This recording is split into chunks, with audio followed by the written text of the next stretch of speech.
First of all, I want to just begin today with a thank you to Judy Levy, who really did the connection with Bill. And I pronouncing your last name Kastenheiser? Kassenheiser. Okay, that's how I said it. Awesome. Okay.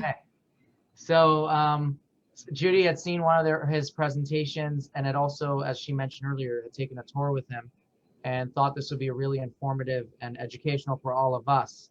So I'm going to introduce today our presenter, Bill Kastenheiser, and his, as she called it, his tech sidekick, Jill, who are joining us from the city of Scottsdale, and they are both water conservation specialists. So I just want to share a little bit of what I've been shared, what's been shared with me about them, and then we'll just hand over the mic and the presentation. So Bill has been a water conservation specialist working with the city of Scottsdale, Xeriscape Garden and landscape management and maintenance for over 25 years. He is a horticulturist, an arborist, and a certified irrigation specialist. And Jill has been working with the city of Scottsdale, I don't know how long, it doesn't say, but she works actually with the city's water audit program. And she also works with youth and adult conservation education programs. So we're very fortunate to have you both, and thank you for your time. And I'm going to spotlight you. If anyone has questions during the presentation, best is to start with a chat, and I'll make sure that they see it. If not, definitely unmute your mic and ask those questions. But this is Bill and Jill, so thank you both. Thank you for having us. Hi, welcome to our presentation, and thanks for inviting us to do this.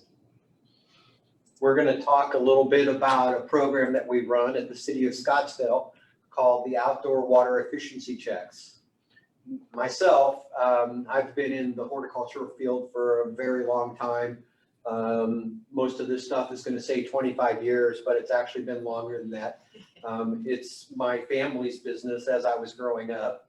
And if you watch real closely in the images through the presentation, you'll see me get older. It says right there that I'm a certified irrigation auditor. I'm an Arizona landscape certified professional in landscaping. I have a degree in horticulture. I am an arborist. I'm a licensed chemical applicator. So I have all those basic qualities that are necessary to look at water use in the landscaping and help people with that.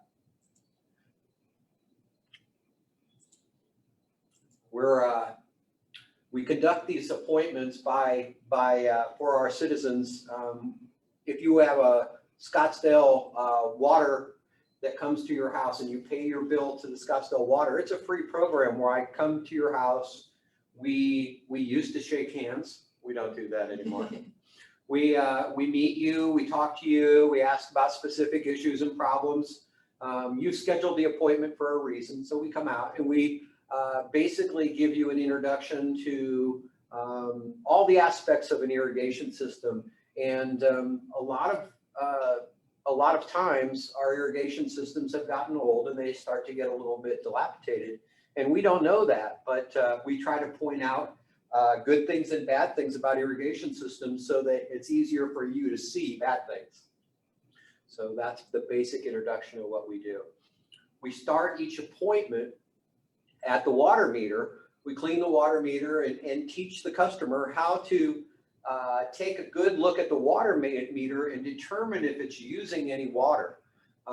If you aren't using any water and your water meter is using water, that's a problem. And it's a problem in about 1 out of 7 properties that we go to. There's something oozing water, some slight leak, or the swimming pool has an issue and it's using more water than it should. And those are things that we don't see. They're hard to see.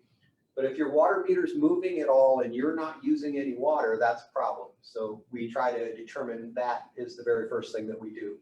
We call it a leak test. It's basically a time test to verify if there's any movement. If there is movement, say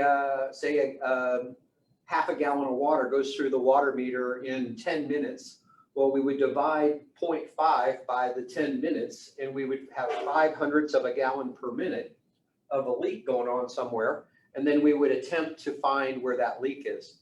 1/10 of a gallon per minute leak times 60 minutes in an hour times 24 hours a day times 30 days on a water bill turns into 4,320 gallons of water. So we don't want to have any uses if it's not us physically using water. And if somebody wanted to isolate, to read their meter, to know if they're not using water, what are some things that maybe we don't think about that use water? Yeah, you know, our houses have lots of bells and whistles here in the desert. We have our swimming pools that have autofills on them. So that's something that in the desert, in the summertime, if the water meter's moving, it's a good idea to very first go to that swimming pool and shut the valve off that feeds the autofill to the swimming pool. Because if you get the swimming pool out of the picture, it might be easier to see other things.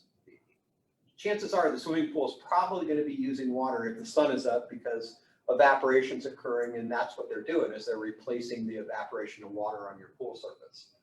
So that would be the first thing. We have other things. We have reverse osmosis. If you have used your reverse osmosis, so usually a little curved little spout at the kitchen sink, and it has a little tank of water underneath it. When we use water out of reverse osmosis, it takes a long, slow replacement. So it looks like a leak on the water meter a lot of times. So you would want to not use your reverse osmosis for a while ahead of doing a leak test. And then, of course, we have water softeners, and water softeners usually older ones work on like a time clock effect where they have a certain time once a week where they do the process to clean themselves. And other ones are set up by how many gallons you use. If you used 3,000 gallons of water, they would put themselves through a cleaning process or something like that. But they're going to use water, and it's usually designed to do it in the middle of the night so that we don't know that it's happening, and it just can be a mystery. Other things can happen. You can get a little cracks in the surface of your pool or something like that. You can have a lot of swimming pools have boulders designed into the landscape below the water line. In the water line, those boulders are made of what we call decomposing granite. So it's going to be really hard to get a good tight seal around those. So those things need to be checked and looked at on a regular basis. Water getting in through the area around the tile on the upper edge of the tile happens all the time as well. Gets up underneath the cool deck, but there's usually a wet spot or something that you can determine is going on. And if you can't determine what it is, what's using water, these appointments or calling a leak company is probably your only alternatives. So, but learning how to look at the water meter to determine if there's water use is really important to do. The next thing that we do is we have a little, obviously we have a little clipboard that has some charts on it, and we record what the irrigation program says is supposed to happen during that month. So if you have like 2 grass areas and they're both on for 10 minutes on Mondays, Wednesdays, and Fridays, there's a certain number of days of the week in the month that it's going to run. We know it's going to run for 10 minutes. We know we can look at the irrigation controller and determine how many times it starts, 1, 2, or 3. On most controllers give you multiple options to run it multiple times. And what we do is we develop all the parts of the pieces of a math problem to determine how much water we're going to use. The only piece that's not determinable from the irrigation controller, the time clock, is how many gallons a minute are in use when the irrigation is on. So we turn the irrigation back on each individual zone for a few minutes, and we use the water meter to tell us how many gallons a minute are in use. And that completes the math problem, the 2 starts of 10 minutes times Monday, Wednesday, and Friday. That's 3 times a week. That would be 13 times a month with 4.33 weeks in a month. And it just turns into a math problem where we can add up all the water that our irrigation controller is going to produce, and then we compare it to our last water bill to see what percentage of the water that we're using is our landscape water or our outdoor water use. Now that doesn't include the swimming pool. The swimming pool is part of our interior water use. It's not landscape water. So once we have all those numbers, we went backwards. Once we have all those numbers, we can add them all up and do that comparison. We can also take the irrigation out of the last month's water bill and determine how much water the people are using that live in the house. Now that would include the swimming pool. So we have to have an allowance for the swimming pool. But the swimming pool uses water very much in the same way that the landscape uses water. A whole lot more in June and July than it is any other time of the year. So it's always on a bell curve. Most evaporation is happening in our swimming pools in the middle of the summertime.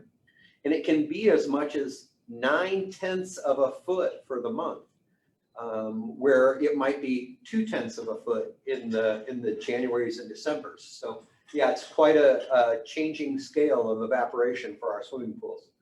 But when we're determining people use, and we've got a number by taking the irrigation out of the last month's water bill, in the United States, people use anywhere from 60 to 160 gallons a day per person. If we cut that in half and come to the middle, that's 110 gallons on average. And you know, we have people from all over the world. If you have a huge water resource and water's real cheap, chances are you're going to use more water than if it's a little bit more expensive and it's a more precious resource. So in the desert, we see people somewhere between 65 and 85. So 75 is a very good number for per person water use in the Scottsdale area. So that's what we're trying to determine. And if we can determine that you're using that amount of water, that helps to prove all the rest of the numbers on what we're doing with our math problem and determine whether the landscape water is an appropriate amount or whether it's not an appropriate amount. Because I'm a horticultural specialist too, I spend a lot of time, you know, introducing people to issues that their plants are having, but for the most part, we look at this irrigation systems, and when we see something that's not performing the way it's supposed to, point that out so that the customer knows. Chances are you don't know that a sprinkler head is not, you know, completing its circle, or there's a little leak underneath the plant. A lot of times we don't see any of those things. Most of the time our irrigation runs very early in the morning and we just assume that everything's all right. So just knowing what can go wrong or knowing some of the kind of issues that you can have is a huge advantage. Hopefully you can fix it or have somebody who works for you fix it.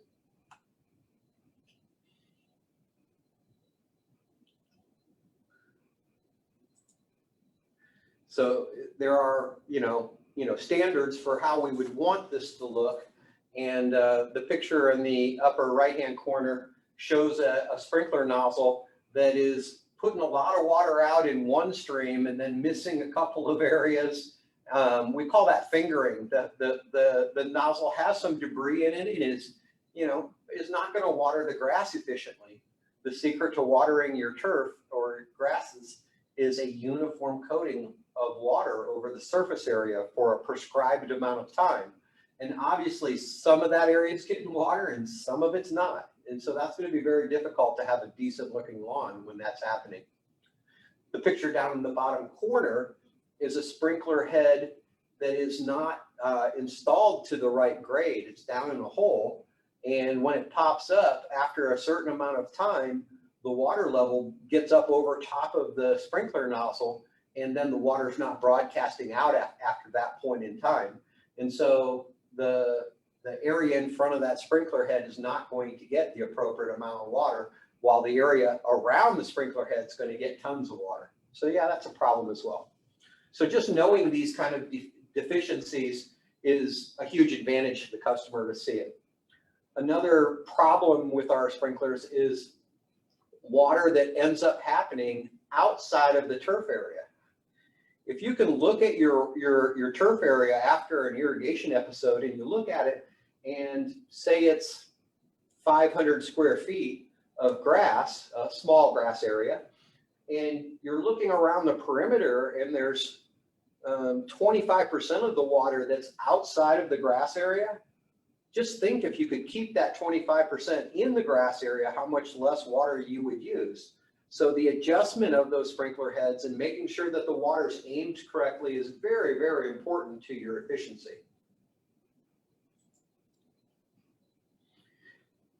Yes, because I have this horticultural mind, when I see problems, I try to let customers know, homeowners know that, you know, this tree probably needs to have that tree stake taken off of it. It probably doesn't need to be tied up with a rope. It's not going to try to take off and go anywhere. Chances are that tree stake up against the trunk of the tree is causing more damage than it is good. The tree really doesn't look like it's thriving right now. If the tree stake was meant to make the tree straighter, it's not doing its job either. That's a little crooked to me. So yeah, I try to point those kind of things out, and whether they decide to do anything about them or not, I generally will say something about them. So this man was really into it. He was really happy to fix all the little things, and then he called me back and wanted me to come back and take a look at everything. So he was really into fixing things.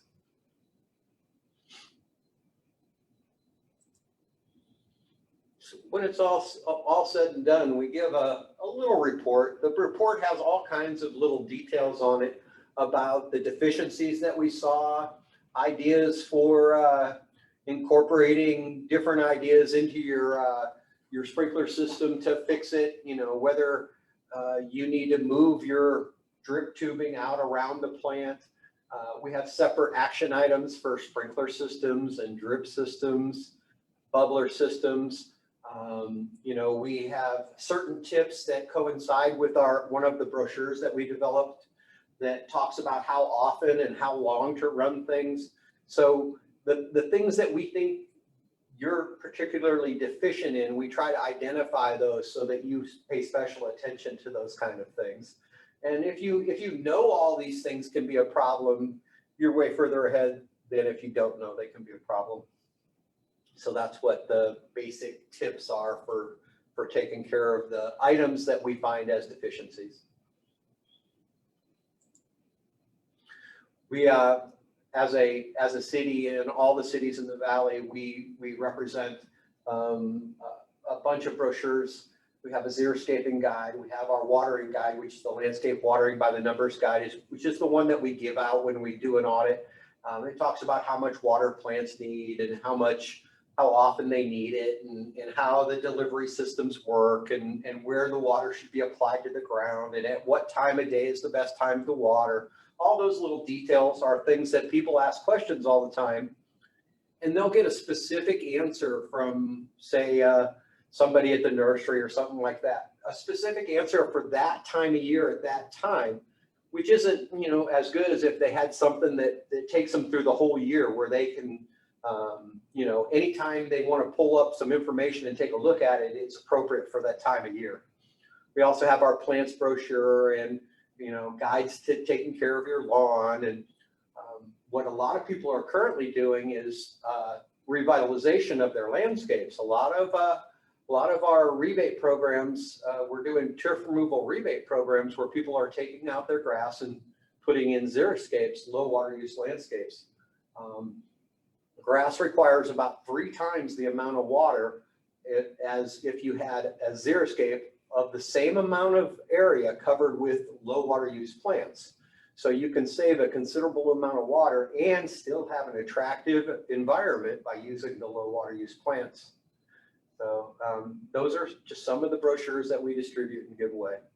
And you can also access these online. There's some really good new resources with new photos for our plants book. So if you've seen these before, or if you're not local, or if you don't want to submit a request, you can also access them online. This landscape watering by the numbers brochure also has an option through one of our partners, Water Use It Wisely, where you can put in specifics on your actual system and run times, and it will give you information on whether it's too long, just right. And so that's really helpful if any of this sounds intimidating. Yeah, it's all the brochures are really written with homeowners in mind, in a not very technical point of view, a very plain and simple format so that it's easy to understand. It is all what we all say, this is all Greek to me, right? Well, it's not Greek, it's just water, and it's a math problem basically, and we just have to learn how to do it. So when we do audits, we have a tendency to go back and look at people's water usage, and there's a substantial amount of savings that people have. If they really paid attention to the irrigation audit, they can save a considerable amount of water just on their landscape usage. But people will, they hear certain things more than they hear other things. And like if we say, yeah, your toilets, you had a leaky toilet when we were there. If that's all they wanted to know, that's what they tend to go to the toilet and get that fixed. And then we realized that their water use was all that one leaky toilet, and there really probably wasn't anything wrong with their landscape. But if they take heart and they listen to all the things that we say and they fix all the things that we say, they have a substantial amount of savings. Sometimes 3,000 or 4,000 gallons a month on a small household. It doesn't sound like very much, but it can be, $15 or $20 a month, and that can be a huge deal for a lot of people. And the nice thing is all of this information through some of the publications as well. You can do this yourself. You're thinking, oh, I don't live in Scottsdale, or, maybe I don't want somebody at my house right now. There are still guides that we can send to you to help facilitate some of this. Yeah.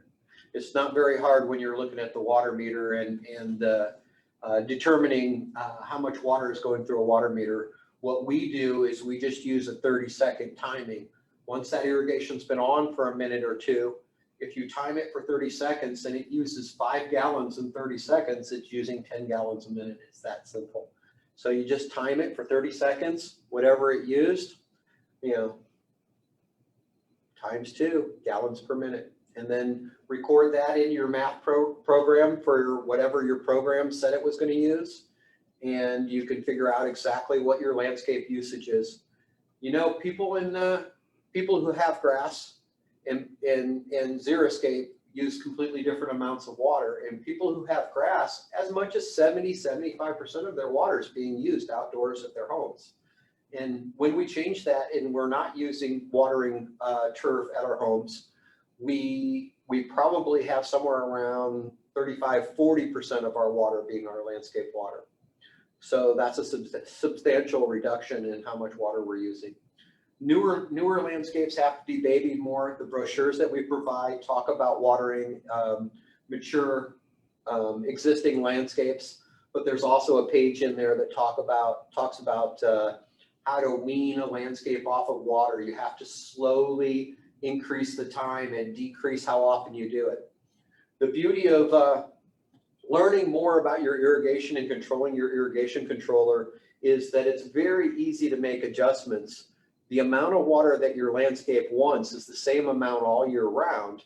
What changes is the number of days in between the irrigation episodes. So we teach people how to change one number, and the grass gets watered once every 4 days instead of every 3 days. And then next month, change it again, and it goes to once every 5 days instead of every 4 days. And you're slowly reducing your water to match the conditions outside. So that's what it's all about, is keeping up with the changes in the environment with the replacement of the water that's leaving the plant material.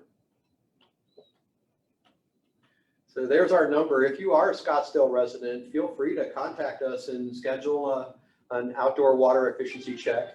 If you're not a Scottsdale water customer, you can perform these tests yourselves, or ask your landscaper, how many gallons a minute does that grass area use? See if they can figure it out.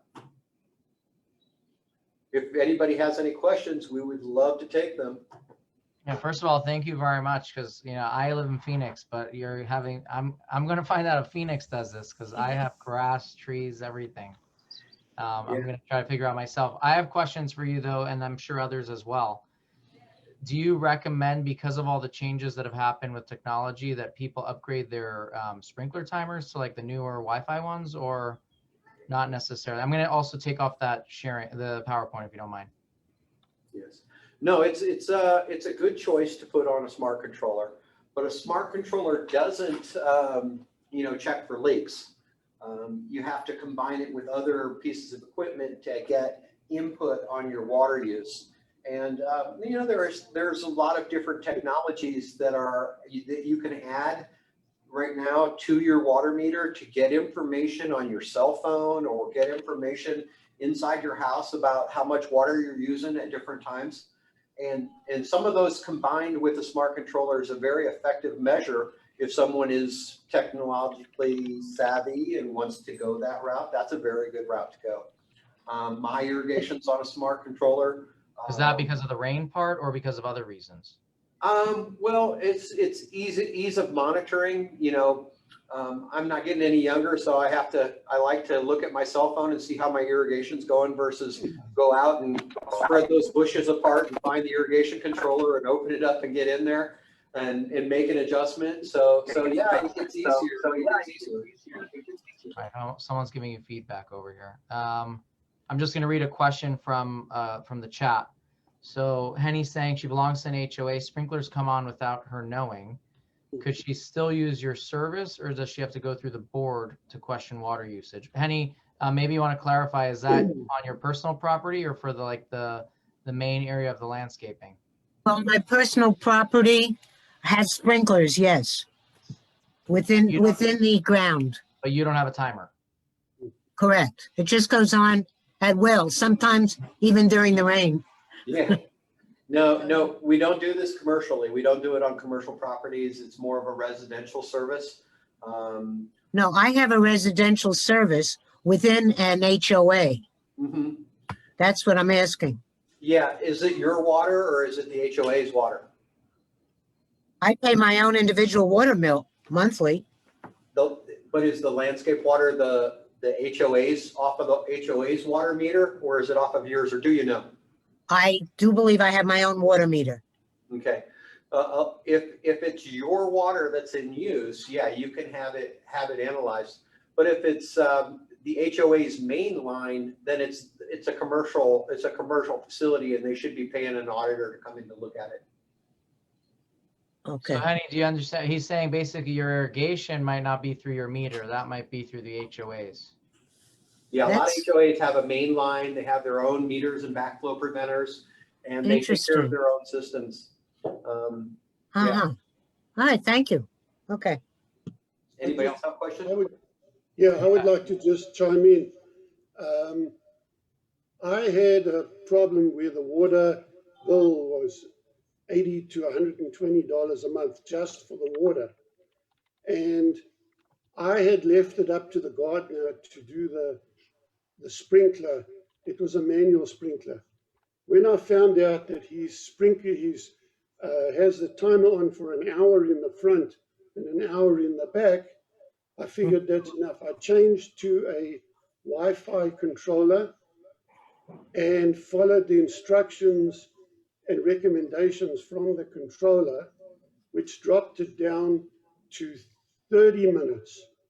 The water bill is now $40 a month from nearly 100, and I control it. I do not leave it to the gardener, and I can tell you that's a recommendation.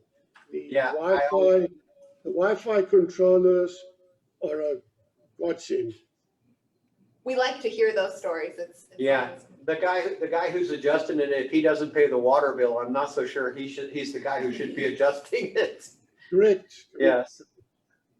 But I like that you have those resources, because that's something that like I'm actually questioning how long my grass should be on now. Yes. When I get a phone call, I get phone calls from people all the time that ask me, how long should my grass be watering? And I generally tell them until you apply 3/4 of an inch. And they hang up and they call me back a few minutes later. Well, my controller works in minutes. And I said, well, it sounds like you need to test it to see how fast the water's coming down. And the little brochure that we have illustrates how you put tuna cans or cat food cans or Mighty Dog cans out there, which are about an inch deep, so that you can determine how fast the water's coming down from different sprinkler systems. That's really so cool. And one of the problems with the sprinkler systems is if you've got rainbird systems, they put it down at a certain speed, and Toro systems put it down at a different speed. So you don't want to randomly have rainbirds and Toros and Orbits and Champions and Home Depots and Ace Hardwares. You have to have a uniform system. I said it during the presentation, a uniform coating of water over the surface for a prescribed amount of time is the most efficient way to do it. Now, would you guys as a city recommend people move away from real grass and go to like the turfs and stuff like that, or? No, we're not a big proponent of the plastic turfs, only from a heat perspective. You know, that stuff's going to heat up our environment, and plant material, the grass that you have, it cools your environment, makes it a little bit more pleasant around the water that you're giving it is coming back out of it in evaporation and cooling the environment. So yeah, no, we're not a big proponent of plastic grasses, and it's really not a permanent change. It's going to end up in a landfill someday, and temporarily it's just going to heat up our environment. So we're not big fans. She's saying And just in terms of environmentally. grass itself, we always recommend if it's going to be an area you use, or children or grandchildren, or if you like to entertain guests, grass is great. If you have a pet that likes to go outside, grass is great. If the only time you interact with that grass is to, only time you walk on it is to mow it, Maybe Or, you don't need it. you know, Maybe you don't need it if the only person using it is pushing a mower. Right. Ethel, did you have a question? I see you unmuted your mic. Yes, it's not about a lawn per se, it's about water in Arizona. You have a canal system, and it seems to me it's all open. You must lose a lot of water to evaporation. How come they're not covered? that's actually a very common question that we get. And part of the reason is essentially it's very, very expensive to cover it. And then there's certain microorganisms and concerns that if given like more of a shaded covered area, they might thrive in ways we don't want them to thrive. Yeah, 366 miles of coverings on one canal, 115 miles of covering on another canal. Yeah, it would be difficult at best. And then when you have to do service on those canals, you've got to take coverings off. Yeah, so it would be difficult. And yeah, the evaporation is considerable amount. In the desert, we lose as much as 6 feet of water annually to evaporation. Wow. And they're building some type of water, it looks like a canal up here we're in North Scottsdale off of Thompson Peak. Mm-hmm. What is that they're doing? I don't see a new canal. There is a canal that runs right at the 101 and Bell Road area that brings water from the Colorado River all the way around Scottsdale, underneath the Salt River and down to Tucson. This is north of there. Yeah, I haven't seen a new canal or anything going in there. I don't, there's nothing that is in our slate of a water use canal going in there. It might be drainage or It might be drainage. Yeah, I don't know what it is. yeah. It's north of where Nationwide.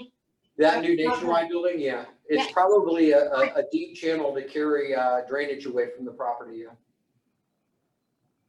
Okay. Charlie, did you have a question? Yes. What do you figure the average time of battery should be replaced on a meter, on a timer on your sprinkler?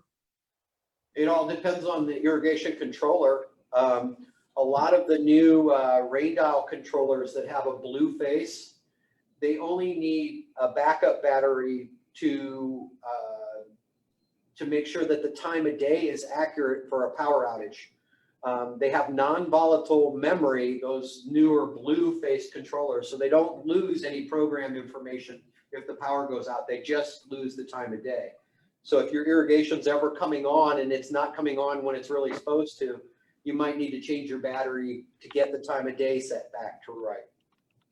Mine's got a great face on it. gray face, you probably should be changing it about every 6 months, because every 6 months is the frequency of storms.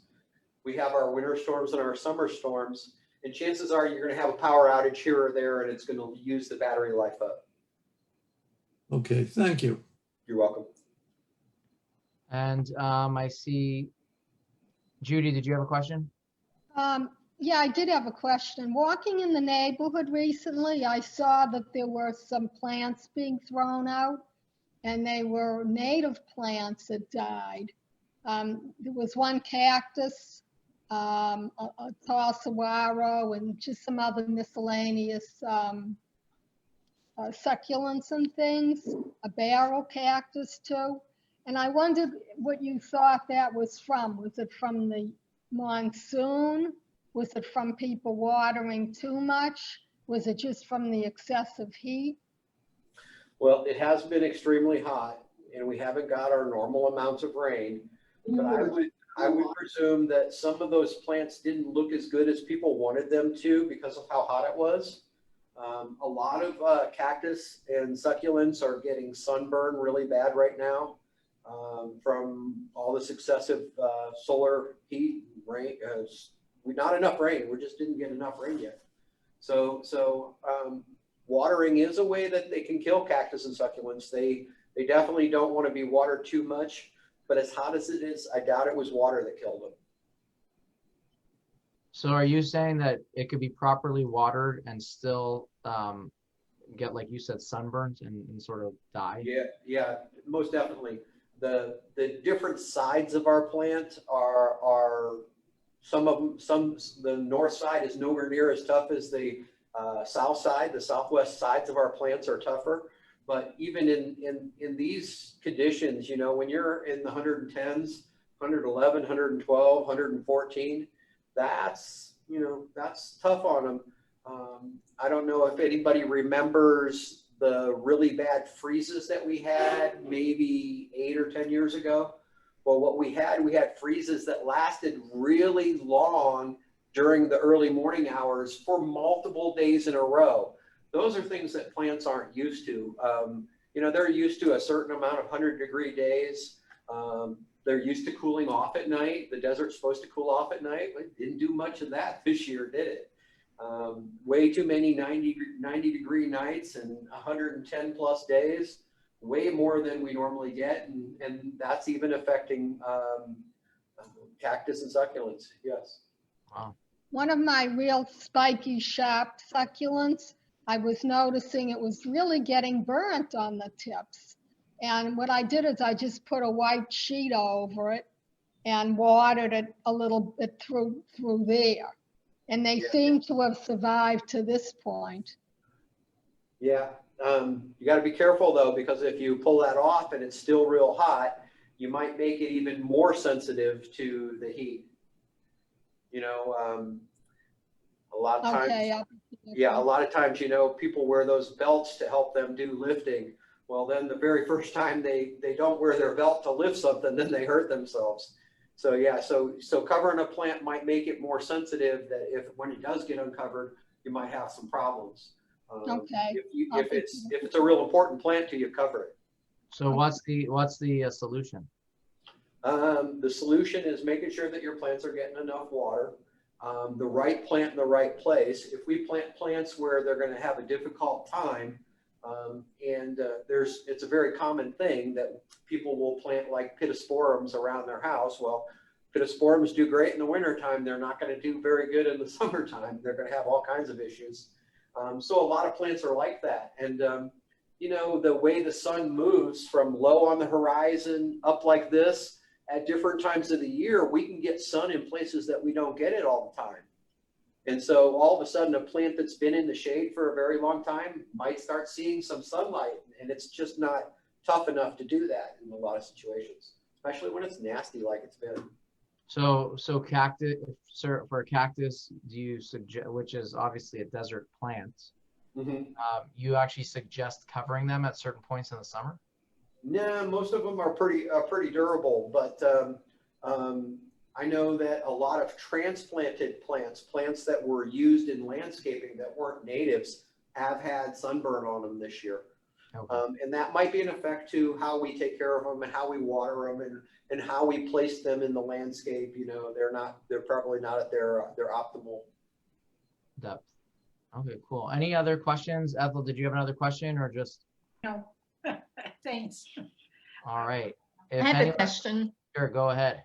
I think I know the answer, but should one water in the evening, I mean, versus the morning when, or the afternoon when the sun is hotter and makes the ground hotter and makes the roots hotter? The answer to that question is that we should always water early in the morning, chances are before the sun comes up. Watering in the evening might allow it to be dark and moist and warm all at the same time. And that's where fungal bodies grow, fungi grow in those warm, dark locations. So early in the morning, we water, chances are the sun's going to come up and it's going to dry surfaces and we're not going to have those kind of problems.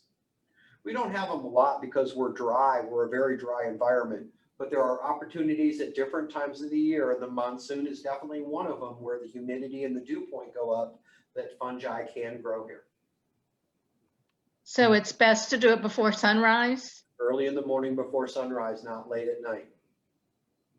Oh. Laurie, I want to add this Wi-Fi controller that I bought. One of the schedules is to finish watering at sunrise. So it goes onto the internet, finds out when sunrise is, backtracks the number of minutes that you've set as a schedule, and that's when it starts. So it finishes watering at sunrise. Very nice. So now in your home, here's the, you know how they say the shoemaker's own kids don't have shoes? Yeah.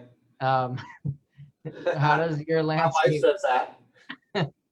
how does your landscape look? Like, do you not have grass because it's more difficult or, you know what I mean? Did you specifically go to a desert landscape or? I have an all desert front yard. I have turnaround driveway. I have a huge mesquite tree in the middle. I have, you know, cactus and succulents around the mailbox and all the stuff on the inside of the driveway. I have a huge mesquite tree that's a native, probably that's in front of the southeast corner of my house. It's a deciduous mesquite tree that loses its leaves.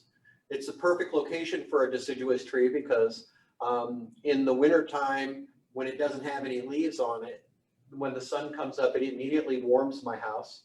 In the summertime, when it's hot, it's full of leaves and it shades the southeast corner of my house when the sun comes up. So my backyard, I have a lot of things because I'm horticulturally minded. I have grapes. I have a lemon tree and a lime tree and a peach tree. So that's your playground. I have 1,600 square foot of putting green, actual putting green, grass that gets mowed every day. Wow. I have about 350 square feet of garden that's full of, right now, watermelons and cucumbers, because those are about the only things that grow in this hot of a condition. And my wife has several flower beds with things like roses and those kind of things in them. We have several trees. You know, we have lots of trees wrapped around our property. So, you know, we have lots of landscape, 9 zones. I have 9 zones of irrigation, but I pretty much know how to take care of it. All right. So, yeah. My wife tells me every time I have a leak that I don't know about. So, yeah. Wow. That's pretty amazing. So that's your outdoor playground to a degree. Absolutely. You know, we have a swimming pool, so we're out there all the time. We have lots of attractive plants. We actually had a really nice peach harvest this spring and we made jams. You know, I grew Roma tomatoes in the spring and I had 6 plants of Roma tomatoes that must have had 200 tomatoes on each plant. It was amazing. So we made sauces. Yeah, it was amazing. So how do you, I guess this is not part of your expertise, but I'm sure you've learned it. What about pests? How do you take care of your pests? Well, we don't use any type of chemicals gardening because that's not desirable to have anything in your garden. But I'm not afraid to use Roundup outside of there or to kill weeds. We do use some insecticides because we everybody has crickets and spiders and scorpions and all those kind of things. So we do a outside of the house treatment for that, but we have pets inside, so we don't spray inside. I was really wondering more about like for your trees, because my dad used to have a fig tree that I don't think we've ever gotten to the fruit before the animals or whatever was eating it before we got there. Yeah, you can have that problem with things like pomegranates and figs, where the squirrels and I've trapped 13 squirrels and taken them somewhere else off of my property because they were eating more than I was eating. So yeah, there's a lot of critters out there. Right now I have some of those little brown desert ground squirrels, the ones that burrow and they look like a prairie dog. So we got a few of those sticking up in different places, but I just keep filling in their holes and hopefully they'll move somewhere else. To the neighbor. Yeah, that's what happens. What about for I think you mentioned you had some citrus, right? Yeah, I have a lemon tree and a lime tree. So you don't get any roof rats where you live? I do, but I harvest all my fruit after once your harvest has happened, don't leave fruit on the tree longer than it needs to be there. Spring comes, you get new flowers, you get new fruit set. You should remove all your old fruit just before that flower set. That's my issue. Yeah, there's lots of fruit on trees, and it's a draw. We're not going to get rid of roof rats anytime soon, so it's kind of like COVID. Get used to it, people. It's around. It's going to be here. Right. I mean, Arcadia had that. When was that? Like 2014 or something? I don't remember. They had that crazy issue with that. Yeah, and you can't get everybody to conform in the right way, so problems like that become persistent. So is that something that you would catch sort of before the city catches it because of your home visits?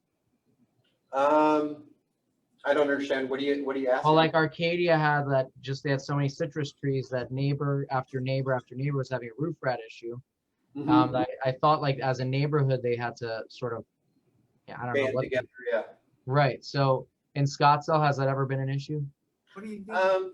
Not so much. I don't think there's quite as many citrus trees, and they're a little bit further apart.